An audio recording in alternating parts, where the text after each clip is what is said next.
साथियों नमस्कार। How to improve your radio reception के इस आखिरी चरण में आज हम बात करने जा रहे हैं कि हम अपने रेडियो के एफएम का रिसेप्शन कैसे सुधार सकते हैं। साथियों, अपने रेडियो में एफएम का अच्छा रिसेप्शन प्राप्त करने के लिए सबसे पहली जो चीज है वो होनी चाहिए आपके पास एक सेंसिटिव रेडियो। एक अच्छी सेंसिटिविटी वाला रेडियो हमेशा एक सामान्य सेंसिटिव रेडियो की अपेक्षा बेहतर रिसेप्शन देता है। साथियों, अब आपके जहन में बात आएगी कि हम कैसे जानें कि सेंसिटिव रेडियो है या नहीं है। साथियों, दो चीजें मैं आपको इस बारे में बताना चाहूंगा। पहला तो एनालॉग रेडियो और डीएसपी रेडियो, अगर इनकी बात कर लें तो डीएसपी रेडियो सामान्यतः सेंसिटिविटी में एनालॉग से बेहतर होते हैं, जबकि एनालॉग रेडियो यूजर फ्रेंडली होते हैं। उनका user experience, tuning, voice output इत्यादि डीएसपी रेडियो से बेहतर होता है, क्योंकि एफएम एक बड़ा सेंसिटिव सिग्नल वाला बैंड माना जाता है। ये शॉर्ट वेव और मीडियम वेव की अपेक्षा बहुत जल्दी इसके स्तर में कमी या सुधार होता है। बहुत जल्दी ये परिवर्तित होते रहते हैं, इनकी इंटेंसिटी बहुत तेज से परिवर्तित होती है। तो ऐसे में एक अच्छा सेंसिटिव रेडियो हमेशा आपको एक सामान्य सेंसिटिव रेडियो से बेहतर रिसेप्शन देगा। अब सेंसिटिविटी की पता भी आप डीएसपी रेडियोज में सेंसिटिविटी अलग अलग होती है। जरूरी नहीं है कि सभी की सेंसिटिविटी बराबर हो। अब प्रश्न ये उठता है कि हम कैसे पता करें कि सेंसिटिविटी रेडियो की अच्छी है या नहीं है या एवरेज है। साथियों, इसके लिए आप एक काम कर सकते हैं। जो रेडियो का जो डिस्क्रिप्शन होता है, चाहे वो साइट्स पर हो या उनको यूजर मैनुअल में हो, उसमें उनकी सेंसिटिविटी के बारे में जानकारी दी गई होती है। हालांकि यह एक समस्या ये है कि ये सेंसिटिविटी अलग अलग ऐसे कोड लैंग्वेजेस में लिखी हुई होती है कि एक सामान्य आदमी के लिए उसे समझना या जान पाना थोड़ा मुश्किल होता है। हाँ, एक तरीका है, अगर आपके पास दो रेडियो हों और आपको ये जानना हो कि कौन ज्यादा सेंसिटिव है, तो उसके लिए आप एक प्रयोग कर सकते हैं। प्रयोग ये कि आप एक रेडियो अपने हाथ में लें, उसके विप एंटीना को खोलें और उसके बगल में या तो लॉन्ग वेव एंटीना या फिर डाइपोल एंटीना, जो आपने एक्सटर्नल एंटीना बनाया हुआ है, उसके तार को पास लेके आए। जो रेडियो ज्यादा सेंसिटिव होगा वो एंटीना से उतनी ही दूरी पर, मतलब विप एंटीना से उतनी ही ज्यादा दूरी से ही आपके जो एंटीना है उसका फायदा लेना शुरू कर देगा, मतलब उसके प्रभाव में आकर अपने सिग्नल को सुधारना शुरू कर देगा। मसलन एक जगह पर ये हमारा विप एंटीना है और हम तार लेके आते हैं और यहां लाने के बाद हम देखते हैं कि सिग्नल में परिवर्तन होना शुरू होता है। और एक दूसरा रेडियो भी हमारे पास है, अगर हम उसके विप एंटीना के पास लाते हैं तो थोड़ा दूर से ही वो सेंसिटिविटी दिखाने लगता है, यानी कि उसके रिसेप्शन में सुधार होने लगता है। तो हम ये मान के चलेंगे कि जिस रेडियो के विप एंटीना से ज्यादा दूर से ही वायर एंटीना या जो कहें कि एक्सटर्नल एंटीना को सेंस करना शुरू कर देता है, उससे अपने रिसेप्शन को सुधारने की प्रक्रिया शुरू कर देता है, वह रेडियो दूसरे रेडियो की अपेक्षा ज्यादा सेंसिटिव होगा। ये पहचान तब है कि जब आपके पास दोनों रेडियो उपलब्ध हो, या तो यूट्यूब पर भी मैं भाइयों से निवेदन करूंगा जिनके पास ऐसे दो रेडियो हों, वो चाहें तो सेंसिटिविटी इस तरीके से दो रेडियो की कंपैरिजन करके वीडियो डाल सकते हैं। उससे भी हमारे साथियों को बहुत फायदा होगा। साथियों, इसके अलावा आपका रेडियो डैमेज्ड नहीं होना चाहिए।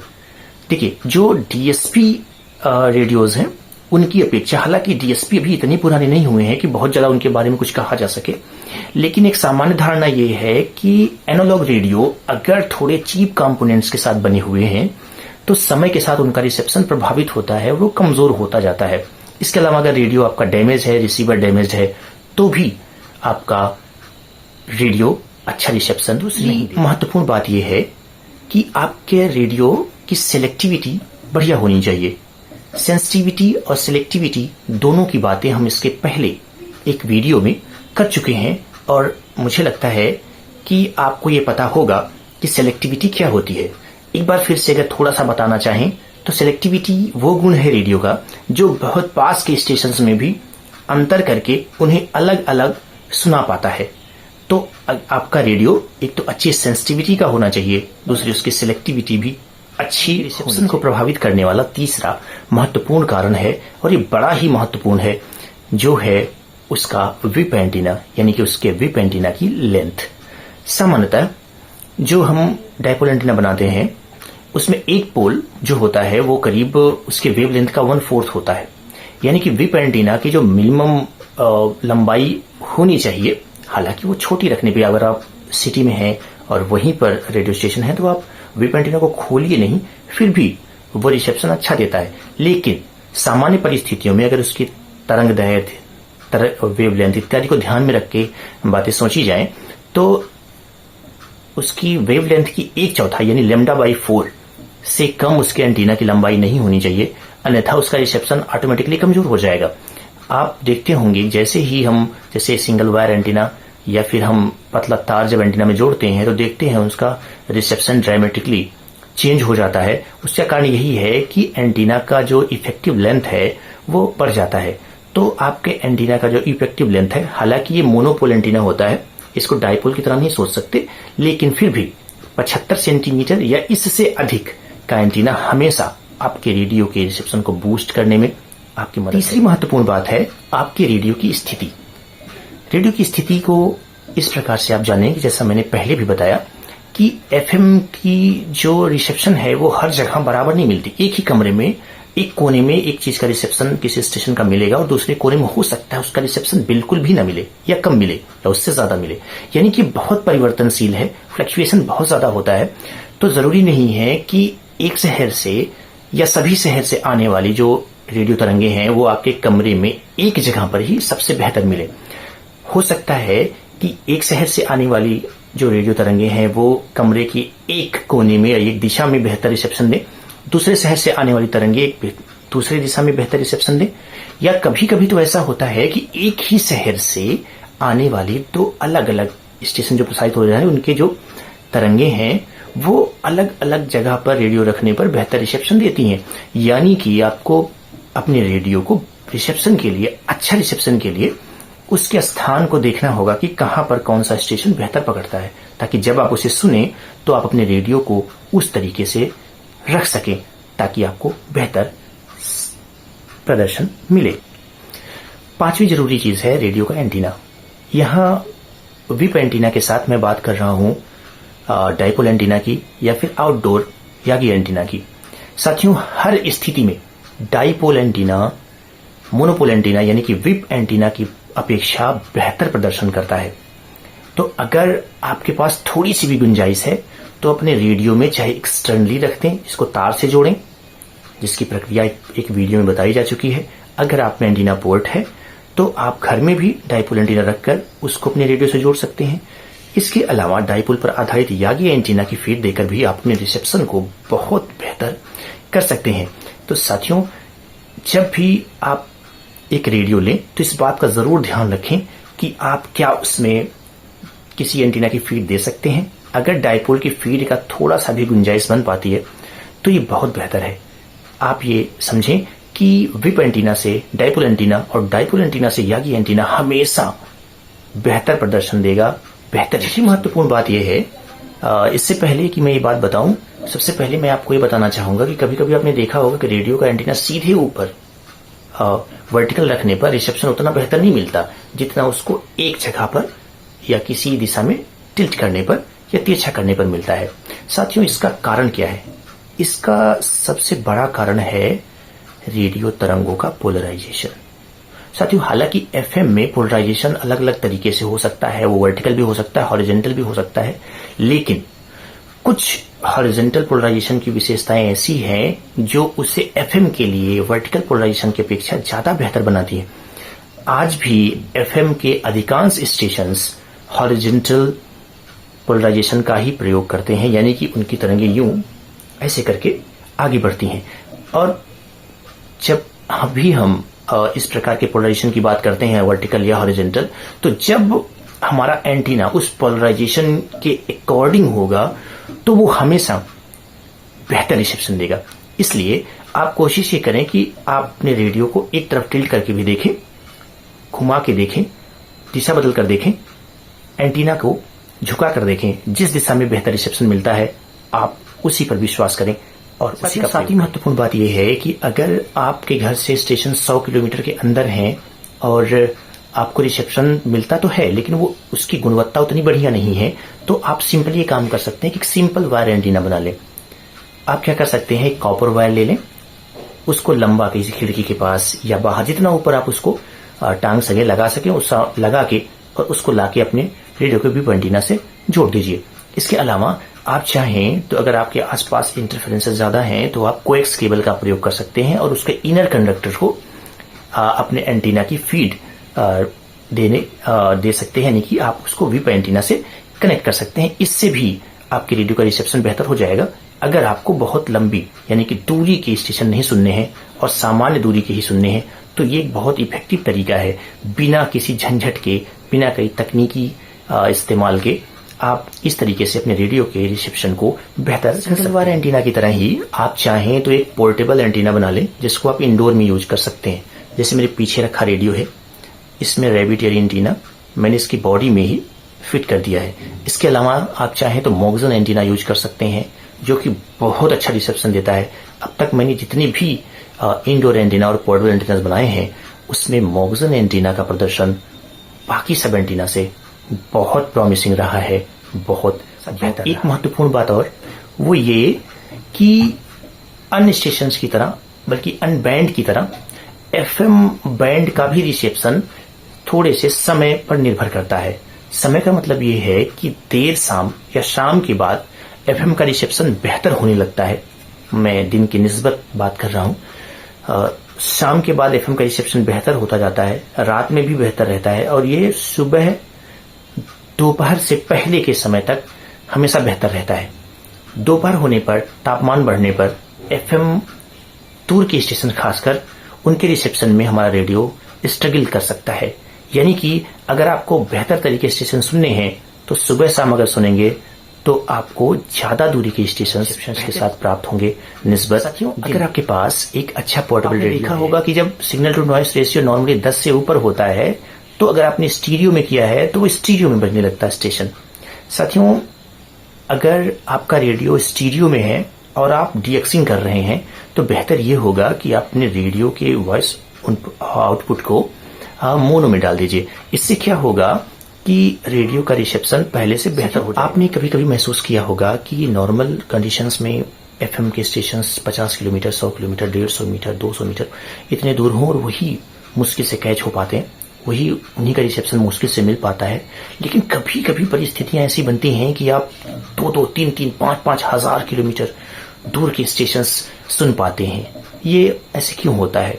साथियों, ये हम डिटेल से एक वीडियो में इस बात पे चर्चा करेंगे और एकदम से समझेंगे क्रमवार की ऐसे परिस्थितियां कैसे बनती हैं और उसका रेडियो के रिसेप्शन पर कैसे प्रभाव पड़ता है। आप मोटे तौर पर ये जानें कि इस प्रक्रिया को करें इंडक्शन या टेम्परेचर इनवर्स।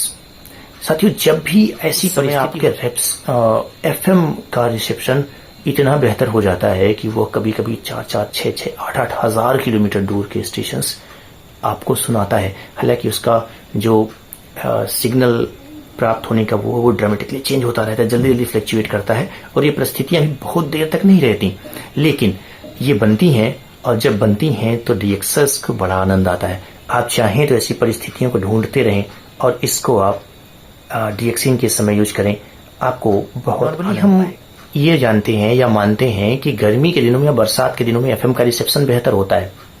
जी, आप एक हद तक सही हैं लेकिन पूरा नहीं। साथियों, इन दिनों में जब ट्रॉपोस्फेरिक डक्शन जैसी घटना होती है तो रिसेप्शन चेंज होता है, लेकिन वो इतने कम समय के लिए होता है कि उसको बहुत ज्यादा तोल देने की जरूरत नहीं है।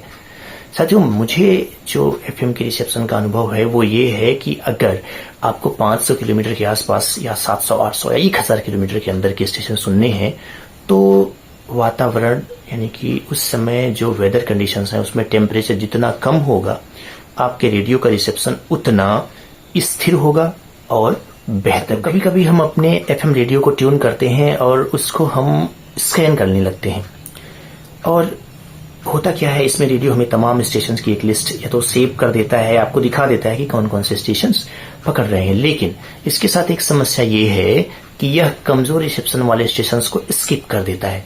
यानी कि अगर आपको डीएक्सिंग करनी है तो बेहतर ये होगा कि ऑटो ट्यूनिंग की जगह आप कोशिश ये करें कि मैनुअल ट्यूनिंग करें, और इसके अलावा अगर आप में फाइन ट्यूनिंग का भी कोई ऑप्शन है तो उसका भी इस्तेमाल करें। उससे भी आपके रिसेप्शन में बहुत सुधार। EMI यानी कि इलेक्ट्रोमैग्नेटिक इंटरफेरेंस रेडियो के रिसेप्शन को बहुत प्रभावित करते हैं, और ये सभी बैंड के साथ ऐसा है। साथियों, परिस्थितियां, समय और जमाना ऐसा नहीं है कि हम इन चीजों को बंद कर पाए, खत्म कर पाए। हमें इसके साथ ही जीना होता है। तो साथियों, बेहतर ये होगा कि हम अपने अगर एंटीना का यूज कर रहे हैं तो उसमें अच्छे फेरिट फिल्टर्स का यूज करें। इसके अलावा रेडियो को ऐसे इंटरफ्रेंसेस से थोड़ा दूर ले जाके अगर सुने तो भी रिसेप्शन में सुधार आता है। तो आप कोशिश ये करें कि अगर संभव हो तो EMIs को कंट्रोल करने के लिए आप थोड़े बल्ब बंद कर सकते हैं, LEDs कम कर सकते हैं, ज्यादा है तो उनको कम कर सकते हैं। इसके अलावा आप जहां इंटरफ्रेंस ज्यादा है उससे थोड़ा दूर जाके भी अगर रेडियो सुन पाते हैं तो ये भी रिसेप्शन में एक अच्छी महत्वपूर्ण बात जो मैंने नोटिस की है कि कभी कभी मैं ऐसे दो शहरों के रेडियो स्टेशन सुनने की कोशिश करता हूं या ट्यून करने की कोशिश करता हूं जो लगभग समान दूरी पर है, लेकिन एक सामान्य परिस्थितियों में दोनों के रिसेप्शन लगभग 9-10 के अंतर के साथ बराबर रहने चाहिए। लेकिन होता यह है कि एक शहर से आने वाली रेडियो तरंगे बेहतर रिसेप्शन देती हैं जबकि दूसरे से नहीं। इसका कारण क्या है? इसका जो व्यावहारिक कारण मुझे लगता है वो ये है कि जिस शहर गगनचुंबी इमारतें हैं वहां जो रेडियो तरंगे हैं वो उन्हीं से टकराकर एटेन्यूएट हो जाती हैं, कमजोर हो जाती हैं, निर्बल हो जाती हैं, जिससे वो दूरी तय करने के साथ साथ कमजोर होती जाती हैं और उनका रिसेप्शन कमजोर मिलता है। मैं आपको एक उदाहरण दूंगा। मेरे यहाँ से 2 शहर जहां FM रेनबो के स्टेशन हैं, एक तो 100.7 FM रेनबो और दूसरा 102.3 FM रेनबो का रेलवे स्टेशन जो लखीमपुर खीरी में है। 100.7 FM वो लखनऊ में है जो मेरे घर से लगभग 250 किलोमीटर दूर है, जबकि 102.3 FM का रेलवे स्टेशन लखीमपुर खीरी में है जो लगभग 310 किलोमीटर के आसपास दूर होगा। अब आप ये सोच रहे होंगे और मुझे भी ऐसा लगता है कि जो स्टेशन 250 किलोमीटर है उसका रिसेप्शन बेहतर होना चाहिए और जो 310 है उसका अपेक्षाकृत 250 वाले से कमजोर होना चाहिए, लेकिन यहाँ होता उल्टा है। मैंने इस बात पे ध्यान दिया कि ऐसा होता क्यों है, तो मुझे जो चीजें समझ में आई वो ये थी कि लखनऊ में स्काई स्क्रैपर्स ज्यादा है, बड़ी लंबी इमारतें, गगनचुंबी इमारतें ज्यादा हैं, तो वहां से जो रेडियो की तरंगे हैं वो निकलने में ही बहुत निर्बल हो जाती हैं, जबकि लखीमपुर खीरी में अपेक्षाकृत इतनी लंबी और बड़ी इमारतें नहीं हैं जिनसे उनके सिग्नल एटेन्यूएट हो जाए। यानी कि अगर किसी शहर का घनत्व ज्यादा है, वहां बहुमंजिला इमारतें बहुत ज्यादा है, तो वहां के स्टेशन भी रिसीव करने में रेडियो, क्योंकि वो एटेन्यूएट हो जाते हैं, कमजोर और निर्बल हो जाते हैं, तो उनका भी रिसेप्शन उतना बेहतर नहीं मिलता जितने की हम एक्सपेक्ट करते हैं। अंतिम और सबसे महत्वपूर्ण बात यह है कि अगर आप यागी एंटीना का प्रयोग करते हैं और आप डीएक्सर हैं, डीएक्सिंग के आप शौकीन हैं, तो आप क्या करते हैं, एंटीना जब बनाते हैं तो उनके बूम को, और सिद्धांतिक रूप से भी ऐसा ही करना है कि बूम को क्षैतिज रखा जाता है। हमको 100 किलोमीटर के आसपास के स्टेशन सुनने हैं तो हम बूम को सीधा क्षैतिज रखें, जमीन के समांतर रखें। 100 से 175 के आसपास, 125 के आसपास किलोमीटर की अगर हमको रेडियो स्टेशन सुनना है तो हम उसको 36 से 10 डिग्री ऊपर की तरफ, और अगर इससे ज्यादा सुनना है तो 36 से करीब 20 डिग्री आसपास ऊपर रखें, तो हमको बेहतर रिसेप्शन मिलेगा। कारण जिससे आप अपने रेडियो के FM बैंड का रिसेप्शन बेहतर कर सकते हैं। साथियों, मुझे इस बात का पूरा भरोसा है कि बहुत सारी चीजें होंगी जो मुझसे छूट गई होंगी, तो आप कमेंट करके ये बताइएगा कि ये टिप्स आपको कैसी लगी, आपके रिसेप्शन को सुधारने में आपको कैसे मदद कर सकती हैं या कर रही हैं। और इसके अलावा एक चीज बताना मत भूलिएगा कि मैं किन किन चीजों को शामिल करना गलती से भूल गया हूं। आप प्रयोग को करें और कमेंट्स में जरूर लिखें।